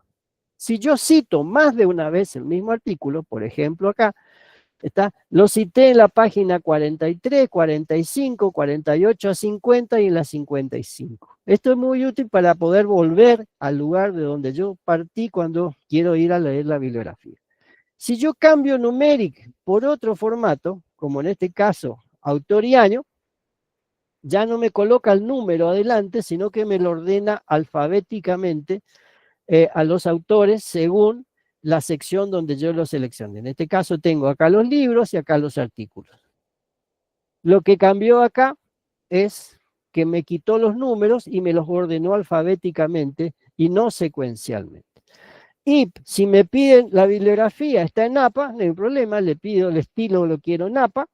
En este caso, fíjense, utilizó la sangría, el autor me los ordena alfabéticamente, el nombre de la publicación está normal, pero la revista o el lugar donde aparece está en itálica. ¿Está? Me colocó el DOI del artículo para poder descargar el artículo original, para poder ubicar dónde está la publicación original y desde qué página proviene, dónde está citado este artículo. Así que utilizar esta función de BibLatex es realmente una maravilla cuando yo tengo que manejar mucha bibliografía y tengo que citarla. ¿Dónde puedo conocer más de esto? Bueno, acá en la página de Overleaf me indica las distintas formas de que puedo armar mi base de datos bibliográfica. Cuando necesito, y yo la mencioné anteriormente, citar elementos dentro de mi tesis, es decir, la imagen que está tal en la página tal, utilizo entonces para identificar un objeto, coloco la etiqueta label y una clave. ¿Se acuerdan que yo puse tabla, puse imagen, etcétera, etcétera? Los nombres que coloco acá los voy creando yo a mi propio criterio. Cuando necesito invocar cuál es el valor que me dio el compilador para esta clave, utilizo el comando ref y le digo el valor de esta clave. ¿Qué voy a obtener acá? Un número. Por ejemplo, si en mi documento de LaTeX dice, como se muestra en la figura /ref imagen nombre, que aparece en la página pageref y le doy el mismo nombre del objeto, lo que voy a obtener en mi documento de LaTeX, en mi tesis, va a ser, como se muestra en la figura 5.10, que significa que es la 10ª imagen que aparece en el capítulo 5, que está en la página 64 de mi libro. Si yo reordeno, cambio de lugar las cosas, ni me tengo que preocupar por estos números porque se van a generar automáticamente durante el proceso de compilación. Puede ocurrir de que yo en algún momento necesito aclarar cosas. Esas aclaraciones las puedo generar utilizando lo que se llaman las notas al pie. Una nota al pie es una aclaración, es un texto explicativo, por lo tanto, si yo quiero poner una nota al pie, voy a poner dentro del documento, no en la página, porque yo no estoy viendo cómo queda la página. Entonces, para poder hacer eso, dentro del documento voy a escribir el comando footnote y entre llaves el texto que quiero que aparezca al pie de la imagen. Acá puede ser un poco confuso cuando yo estoy viendo el documento que todo este texto me aparezca mezclado dentro de mi documento de látex. Ahora, hago un par de cuestiones adicionales. Cuando, por ejemplo, yo utilizo jerga o lenguaje específico de alguna ciencia en particular, es probable que los lectores de mi tesis no conozcan adecuadamente todas esas definiciones. Por lo tanto, es útil poner un glosario de términos a los efectos de que cada vez que aparece esa palabra, en mi tesis, yo pueda ver cuál es la definición de esa palabra o una explicación de esa palabra. De hecho, algo muy interesante que tiene LaTeX es que cuando la palabra en el PDF yo veo una palabra subrayada que me lleva a un glosario, simplemente con pasar el mouse me abre un pop-up, una ventana superpuesta con la definición. O sea que ni siquiera tengo que ir al glosario para saber qué significan esas palabras. Y para crear eso, un archivo al cual le voy a llamar glosario, y adentro de ese archivo voy a poner las definiciones. Esto es un trabajo post-edición. ¿Qué quiere decir? Después que he finalizado toda mi construcción de mi tesis, yo voy a buscar las palabras que quiero explicar y las voy a ingresar en este archivo glosario. ¿Cómo hago una entrada al glosario? Bueno, le digo el comando new glossary entry, cuál es la palabra que quiero explicar. Esta palabra que está acá es la que va a aparecer subrayada dentro de mi libro, de mi documento, y a continuación acá explico todo lo que quiero. Con explicación resumida pueden ser varios renglones. Y en el documento de tesis, lo que voy a hacer es, a la palabra que quiero que sea referenciada en el glosario, la encierro con el comando GLS. Esto hace de que el compilador busque y me crea un enlace a esta definición que está acá. Esto lo vamos a ir viendo bien en detalle cuando veamos la construcción de nuestro libro de tesis. Otra de las cuestiones es a veces cuando tengo abreviaturas, cuando tengo nombres compuestos y se suelen utilizar acrónimos o abreviaturas para explicar.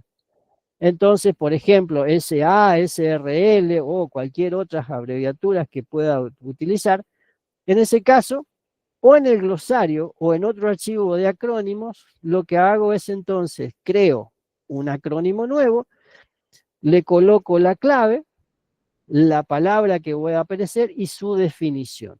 Y dentro del documento de tesis, simplemente cada vez que aparece esa palabra, este acrónimo que está acá, le indico de que eso es un acrónimo corto, y cuando el compilador encuentre este comando, me va a mostrar la palabra, y eventualmente cuando yo pase por encima me va a dar la definición de ese acrónimo dentro del documento. Lo que puedo hacer inclusive es hacer de que yo pueda navegar dentro del documento, ir a una sección determinada, ir a un capítulo determinado, a un lugar. Entonces puedo ir o a URLs externas o apuntar a secciones dentro del mismo documento. Si yo quiero hacer referencia a una página web externa, tengo dos maneras de hacer la referencia. Una utilizando el comando href, que tiene como primer argumento la URL de destino. Y al lado le puedo poner una descripción. Cuando yo hago esto, en el documento de tesis va a aparecer la palabra subrayada con el hiperenlace que apunta a este lugar que está acá. Esto quiere decir de que la URL no es visible, sino que lo que aparece en el documento es la descripción con un hiperenlace a este lugar. Si yo no quiero poner la descripción, pero quiero poner directamente la URL que apunte a una página web, escribo /URL y la página de destino. Entonces en el documento sí va a aparecer va a aparecer www, el destino, etc. Ahora, si quiero navegar dentro de mi propio documento, o sea, ir de un lugar a otro dentro del propio documento, lo que puedo hacer es poner una etiqueta de destino, que esta es la marca hacia donde tiene que ir, y en el lugar donde yo necesito que vaya a este lugar, coloco el comando hyperlink y el título del enlace. Lo que va a aparecer en el documento va a ser esto subrayado con un hipervínculo ¿a dónde? Al lugar donde se encuentra esta etiqueta dentro del documento. Aclaro de que esta etiqueta tiene que ser única. Tiene que tener un único valor y no se tiene que repetir, si no iría siempre al mismo lugar, a una sola, y no iría más de una si es que esto está repetido en mi documento. Llegado este momento, casi ya finalizando, supongo que ya estaremos cansados de escucharme, algunas recomendaciones para la buena salud de su libro de tesis. ¿Por qué? Porque yo estoy haciendo un trabajo muy intensivo, me está llevando mucho tiempo, es un trabajo que me lleva horas, agotador, y ¿qué puede pasar? Que si yo me confío plenamente en la tecnología, pueda llegar a tener algunos ciertos dolores de cabeza. Una de estas es que después de escribir toda mi tesis, en algún momento a mi máquina se le ocurra no arrancar.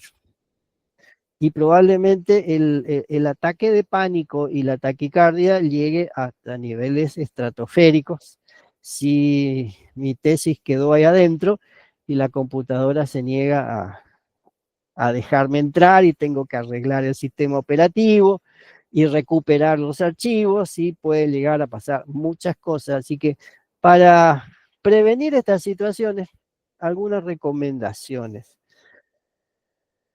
Una de ellas, descargue su proyecto. ¿Qué quiere decir? De que si está utilizando Overleaf para escribir su tesis, no confíe en que Overleaf le va a cuidar su documento y se va a encargar. Si bien es una plataforma segura, Overleaf no se responsabiliza por lo que pueda pasar con su documento, así que tenga cuidado.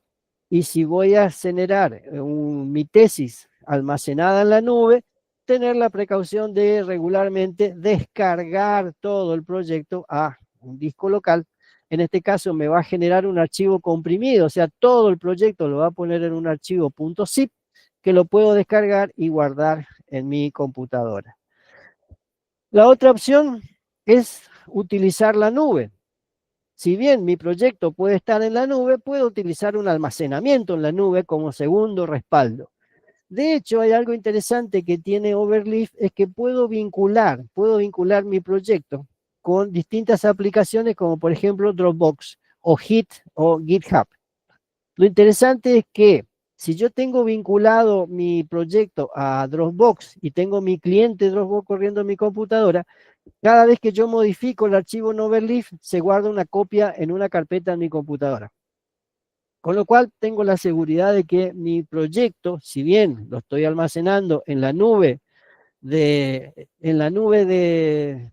Overleaf, se copia en la nube de Dropbox y automáticamente se sincroniza con una carpeta en mi computadora, lo cual tengo dos copias, una en la nube de Dropbox y otra copia en una carpeta física en mi computadora. O puedo elegir cualquiera de las otras opciones de almacenamiento, OneDrive, Google Drive, Omega, etcétera, etcétera. Recomendación, gástese unos pesos y cómprese un disco externo. ¿Por qué? No puedo confiar en la tecnología plenamente y que mi computadora va a funcionar y que el disco no se va a formatear, que no me va a agarrar un virus, que no puede dañarse el disco. Por lo tanto, así como descargo regularmente mi proyecto de la nube, guárdelo en un disco externo para asegurar de que ante cualquier eventualidad. Y otra cosa, nunca lleve el disco y la computadora en el mismo bolso, porque puede pasar de que, aunque no quisiera, la pueden sustraer la computadora y se va con toda su tesis, así que asegúrese de que el disco y la computadora no convivan, estén en tiempos, en lugares separados. Y si no le da para un disco rígido, hay pendrives de mucho almacenamiento que pueden precisamente sin ningún inconveniente almacenar todo su proyecto de tesis en el pendrive directamente. Ordene sus fuentes, significa de que puedo llevar todo mi registro bibliográfico en algún sistema de gestión. Yo recomiendo particularmente utilizar Zotero. ¿Por qué? Porque Zotero se puede conectar y exportar la bibliografía en formato BibTeX para mis documentos, pero pueden utilizar algún otro, como el caso de Mendeley, que también es una, si bien no es software libre, es una plataforma gratuita, y JabRef es una plataforma de gestión bibliográfica basada en la nube, y se vincula directamente con Overleaf. Cosa interesante, que puede pasar de que yo estoy navegando por internet y vea cosas y después me quiero acordar de dónde vi algo, de dónde estaba semejante un texto que me podía llegar a interesar y nunca más me acuerde dónde lo había visto. Y me ha pasado de haber visto documentos, de haber visto texto y después no me acordaba dónde estaba y nunca más lo encontré. Agreguen este elemento a su navegador de tal manera que cuando encuentren algo interesante lo marcan directamente y lo guardan aquí. Evernote es una plataforma en la nube que se acuerda de todo lo que ustedes estuvieron viendo. Cuando ustedes le digan, acordate de esto. De tal manera que cuando vean algo interesante, simplemente hagan clic en el elefantito para que capture la página y la guarde en su repositorio. Cosa interesante, a veces cuando tengo un proyecto complejo que lleva tiempo y que mi tutor y mi director de tesis me pide de que haga un informe de avance de las cosas que estuve haciendo, que es llevar un diario de actividades. Que en esta aplicación lo que pueden hacer es guardar qué estuvieron haciendo, qué vieron, que inclusive pueden capturar cosas, pueden poner elementos para acordarse y tener una bitácora de la redacción de su tesis, y si eventualmente su director le pide que le cuenten qué estuvo haciendo, directamente ustedes les pueden pasar un enlace a su cuaderno de notas, a su bitácora para registrar sus actividades. Y si eventualmente, y acá puede pasar, de que a su director no le interese lo que ustedes están haciendo con LaTeX, y le dicen, yo quiero ver tu documento en formato doc y no quiero que me lo mandes en PDF, tengo la opción de directamente descargar mi proyecto, descargar mi libro de tesis en formato PDF y con la plataforma iLove PDF convertir de PDF a doc y entregárselo. De hecho, los directores no deberían tener acceso al formato editable, o sea, no deberían poder meter mano en el documento de tesis, pero algunos dicen, no quiero PDF, pásame en Word, simplemente utilicen esta herramienta para convertir. Así que finalizando, y un poco de humor. Si le estamos diciendo que la tesis se escribe con LaTeX y me dicen que todavía van a utilizar el Word, le queda esta caricatura. No se olviden de leer el librito que les compartí en el chat, en el grupo de Telegram. Está ahí el enlace para poder descargarse, así que denle por una leída donde está explicado con más detalle todas estas cuestiones que estuvimos viendo recientemente.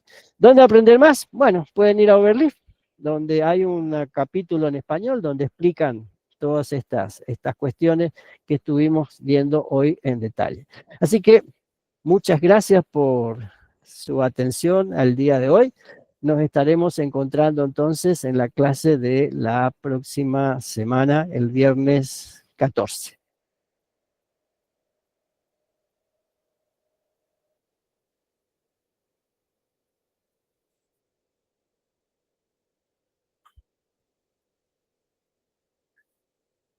Si tenemos un segundo, ¿alguien quiere comentar algo? Yo vi la cantidad